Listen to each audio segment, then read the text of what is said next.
తినగా తినగా వేము తియ్యగా నుండు అన్నట్టు చేస్తూ ఉండగా నా వర్క్‌లో చాలా డిఫరెన్సే వచ్చిందండి. Welcome to Inaya's thread craft. Difference అంటే ఎక్కడ ఏది వాడితే బాగుంటుంది అని చాలా విషయాలే తెలుసుకున్నా. సో, అవే మీతో షేర్ చేసుకుంటున్నా. ఇంతకుముందు ఈ బ్యాంగిల్‌ని రెడీ చేయడానికి ఓహెచ్‌పీ షీట్‌ని వాడేదాన్ని.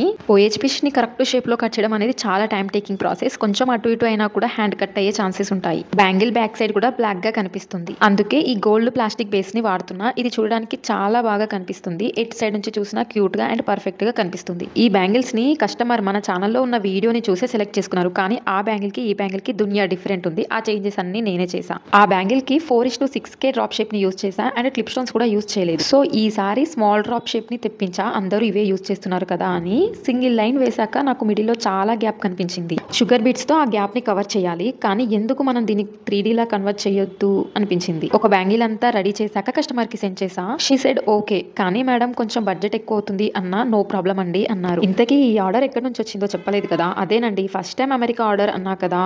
వాళ్ళే టోటల్‌గా 3 సెట్స్ ఆర్డర్ ఇచ్చారు. ఈ ఫుల్ సెట్ ఇంకొక ఆర్డర్ ఏంటో కూడా నెక్స్ట్ వీడియోలో ఫినిష్ చేస్తాను. ఓకే. బై.